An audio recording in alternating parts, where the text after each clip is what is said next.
J'imagine que c'était le destin, j'imagine que c'était écrit.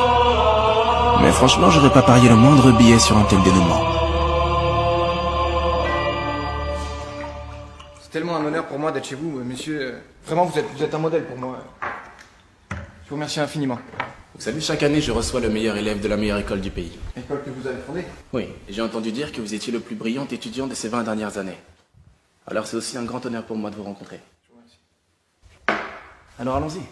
Posez-moi toutes vos questions. Ça c'est moi. Bon, ne vous fiez surtout pas à l'abondance de mes cheveux blancs. J'ai même pas encore 50 ans. Je suis riche, milliardaire et célèbre à la tête du plus grand empire industriel et commercial de tous les temps, bla bla bla. Ouais, comme le résume bien ces jeunes étudiants, je suis probablement le plus grand homme d'affaires du monde. Ouais. Vous êtes le plus grand homme d'affaires du monde, votre carrière est si brillante alors que vous êtes parti de rien du tout. Oh, merci. Bien, je tâcherai de vous donner les meilleurs conseils possibles pour que vous ayez une encore plus grande carrière que la mienne. Après vos études, vous avez mis 1 an avant de signer votre premier contrat, vous avez fait des petits boulots, c'est ça? Employé de rayon, babysitter, livreur de pizza, etc., etc. À seulement 22 ans, j'avais sûrement déjà testé tous les petits boulots de la planète. Oh, vous êtes bien informé, vous? Vous étiez si brillant, alors pourquoi? Bien, j'avais conscience de l'excellence de mon parcours scolaire. Et les postes qu'on me proposait n'étaient pas à la hauteur de mon CV ou de mon potentiel. Je te laisse, j'ai rendez-vous. Bonjour. Si pour le poste d'assistant, c'est ça. Alors, premier jour à droite. Non, c'est pour le poste de responsable. Ah, ce fameux regard. Responsable. Oui. Il va pas me manquer, celui-là. D'accord, donc ça c'est votre CV à vous? Oui. Ah, dommage que ce mec ne puisse pas lire dans les pensées à ce moment-là. J'aurais très sûrement enrichi sa palette d'insultes. À cette époque, j'étais très têtu. Édition générale, et donc c'est pour ça que je pense avoir toutes les qualités requises pour... Je vais être honnête avec toi. Je pense pas qu'ils t'embaucheront. Même si d'après ton parcours, t'as l'air de le mériter, mais... J'aurais très bien été capable de passer 10 ans à faire du babysitting plutôt que d'accepter un poste en dessous de ce que méritaient mes brillants résultats. Ça fait du courage. Ah, vous savez, j'ai failli abandonner, mais un jour je l'ai trouvé. Vous avez trouvé quoi? Une lettre de motivation. T'en as pas marre de faire ça? Des lettres de motivation?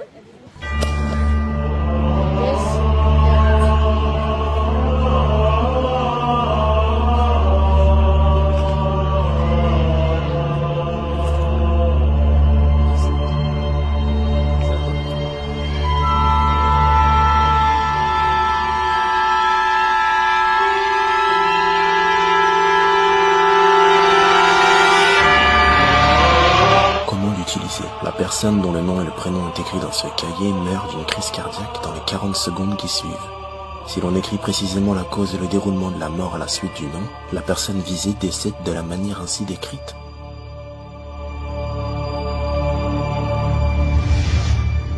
Vous avez trouvé quoi? Le courage. J'ai trouvé le courage de ne pas baisser les bras. En fait, j'avais trouvé l'arme la plus efficace qui soit. Pouvoir tuer la personne qu'on veut de la façon qu'on veut. À condition de connaître son nom et son visage. Et j'allais bientôt le découvrir. Et la persévérance a porté ses fruits, vu que vous avez tout de suite eu un poste de responsable. Oui, eh bien... Alors, vous habitez à... Ah, d'accord. Je vois que votre dossier a été retenu pour un poste chez nous.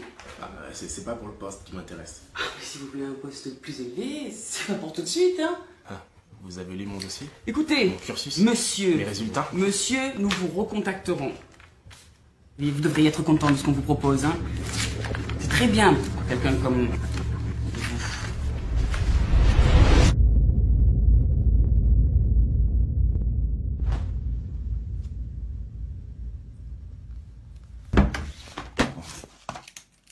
Emmanuel Monard. Écrire la cause et le déroulement de la mort à la suite du nom. Il meurt après avoir accepté le dernier candidat d'aujourd'hui au poste qu'il réclamait. La chose que vous devez comprendre, c'est que j'étais loin de me douter que ça marcherait. C'était juste un défouloir, mais comme vous le devinez sûrement, le lendemain, on m'a appelé pour me dire que félicitations, j'obtenais le poste, et que quelqu'un d'autre se chargera de mon intégration parce que Emmanuel Monard est tragiquement décédé d'une crise cardiaque. Ah, drôle de coïncidence, n'est-ce pas? Ah, ça marche. Bien sûr que ça marche.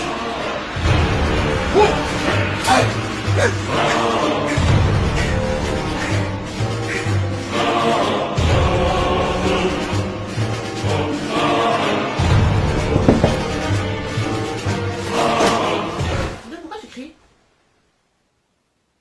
Elle ne me voit pas. Seuls ceux qui ont touché le Death Note peuvent me voir et m'entendre. J'ai cru voir quelque chose. Qu'est-ce que t'es? Je m'appelle Guédé. Je suis un dieu de la mort. Dieu de la mort, Dieu de la mort. T'es venu me tuer pour avoir utilisé ton cahier, c'est ça? Non, le Death Note t'appartient maintenant.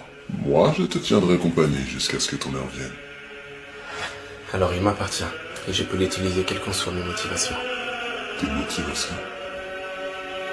J'en ai rien à faire de tes motivations. Et c'est ainsi que depuis 20 ans, non seulement je suis le possesseur d'un cahier de la mort, mais je suis aussi accompagné d'un dieu de la mort. Un être que seul moi peux voir et entendre. Qui l'eût cru? À partir de là, j'ai travaillé dur, il fallait que je sois le meilleur. Monsieur, avez-vous rencontré des obstacles? Des gens qui voulaient pas vous voir monter, par exemple? Bien sûr, et vous devez vous y préparer. Attends, mais t'es déjà là, toi? Ah oui, je suis venu plus tôt, j'ai terminé tous les dossiers que tu m'as demandé hier. J'ai aussi corrigé ton bilan prévisionnel. Il y avait quelques petites fautes, mais après c'est du détail. Chaque détail compte, c'est ça. Écoute-moi bien, petit génie. Je sais pas si tu comptes prendre mon poste, mais ne rêve pas. Tu resteras à ta place, je resterai à la mienne. Si t'as déjà terminé tous ces dossiers, recommence-les. Peut-être que dans 10 ans t'auras mon poste.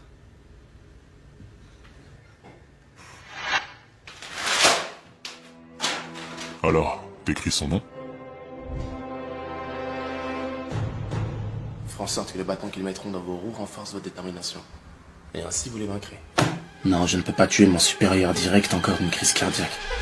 Un inspecteur un peu trop malin ferait facilement le rapprochement. Et comment les avez-vous vaincus? En travaillant 2 fois plus dur qu'eux, faut que je trouve une façon subtile de l'éliminer.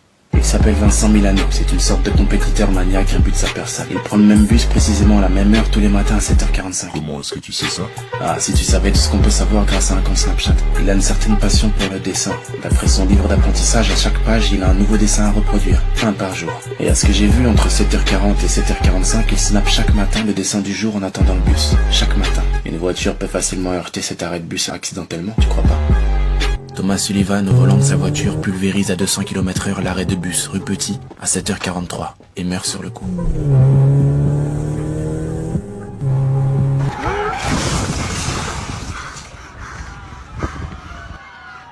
Mais Vincent, réfléchissez. Ma décision est prise, monsieur, je démissionne. Le dessin m'a sauvé la vie ce matin. J'aurais dû croire en mes rêves et m'inscrire dans une école d'art. Je vais vouer ma vie au dessin. C'est un signe de Dieu.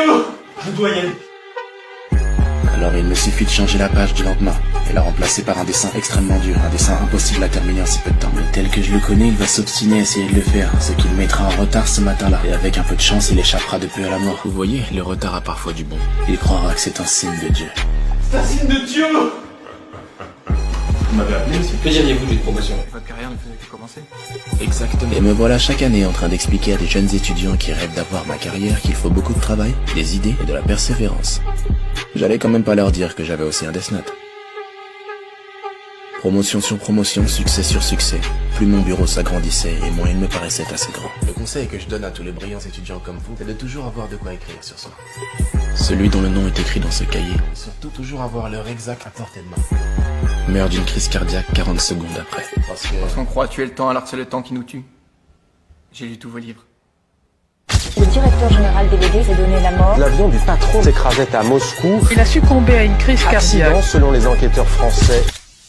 Et je ne peux pas ne pas vous parler de la méga fusion. Fusionner les deux géants, mais c'était un coup de génie. Non seulement vous avez conquis le monde, mais vous l'avez rendu meilleur. Vous avez mis à disposition... C'est vrai que la fusion de ces deux sociétés est sûrement le meilleur coup de ma carrière. Ah, quelle soirée. Pourtant, elle s'annonçait plutôt bien, hein. C'était sympathique, le cadre était beau, tout était propice à ce que Bill accepte la méga fusion. À manger, à boire, sa femme, la mienne. Tout était parfait pour que Bill signe. Je suis maintenant certain que ce sera le meilleur coup commercial de tous les temps. Si on fusionne nos deux sociétés, nos concurrents n'auront plus jamais aucune chance. Et ça, à tout jamais. Alors quand est-ce qu'on signe, mon ami? Il a fallu que Bill me dise non. J'en parle modérément parce que c'était juste après le drame. Ça fait déjà longtemps que nous sommes amis depuis que t'as épousé la meilleure amie de ma femme. Tu fais partie de la famille, mais est-ce que tu es membre? Membre? Le destin est parfois cruel. Mais peut-être que ce drame a sûrement facilité les choses. Ah, tu n'es pas membre.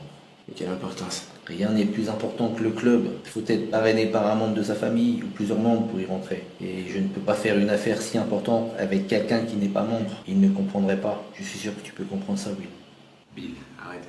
Bill, après toutes ces années, je pense avoir prouvé mes compétences. Bill!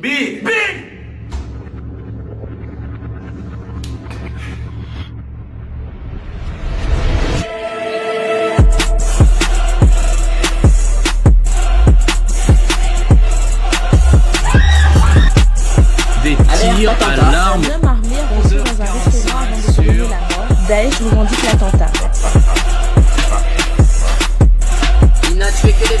n'a tué que les terroriste n'a femmes. tué que les femmes avant de se donner la mort. Bill et moi étions les seuls à pouvoir nous comprendre mutuellement, on a traversé la même épreuve, et on a pu signer ensemble.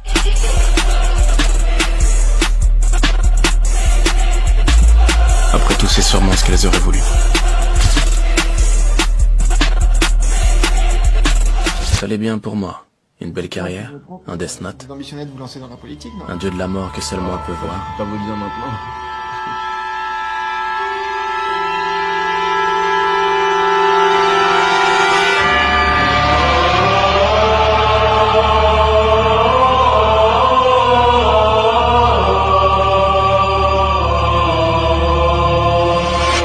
C'était simple à comprendre maintenant. Seuls ceux qui ont touché le Death Note peuvent me voir et m'entendre. Cet étudiant est en fait l'enfant que je gardais il y a 20 ans le jour où j'ai trouvé le Death Note. Il a forcément dû le toucher sans que je me rende compte. De ce fait, il a dû grandir en voyant le dieu de la mort à mes côtés lors de mes apparitions dans les médias ou pendant mes interviews télé. Il a d'abord dû penser qu'il était fou, puis c'est devenu une obsession. Il a dû travailler comme un dingue pour devenir le plus brillant étudiant dans le seul but de passer une soirée seul à seul avec moi. Et tout ça pour une seule chose. Donnez-moi le Death Note. De quoi? Ne me faites pas répéter, monsieur. Je le savais. Je le savais. Depuis que j'ai vu, je savais qu'il était particulier. Alors c'est comme ça que vous les tuez? Pourquoi est-ce que vous le voulez? Pour avoir la même carrière que vous? Mais vous n'en avez pas besoin, vous êtes brillant. Il est impossible de monter aussi haut que vous l'êtes en partant d'aussi bas que vous l'étiez. Vous avez tort. Je ne viens pas des beaux quartiers. Ça a changé. Je suis pas issu d'une famille riche. Je vous ai ouvert la porte. Je n'ai pas un père qui va me donner $1 million pour bâtir mon empire. Vous êtes brillant! Mais vous l'étiez aussi. Et vous aviez compris que tout était fait en sorte pour que ce soit impossible pour les gens comme nous. Alors vous l'avez utilisé. Et vous aviez raison. Vous êtes mon modèle, monsieur. «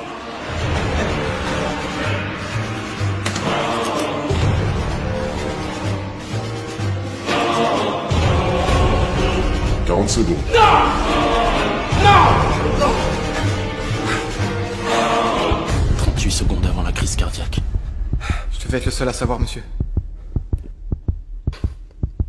30 secondes.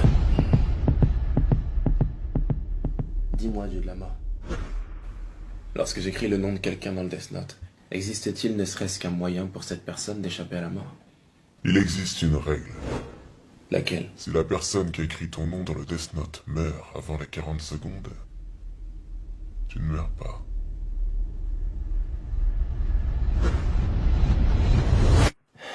« 20 secondes.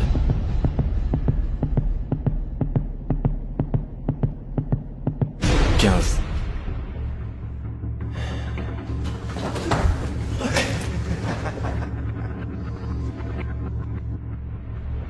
10.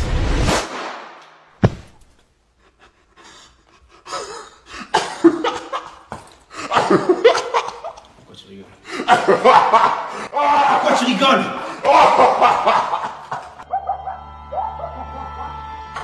Quand la personne qui a écrit notre nom meurt avant les 40 secondes, on ne meurt pas, n'est-ce pas? C'est la règle 5. Non. J'ai menti.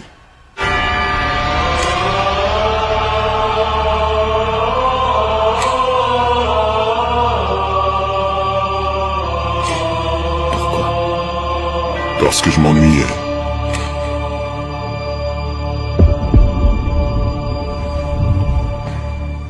Les humains sont vraiment fascinants. Sell a lot of dope, dodge a lot of cake, sticking to the basics.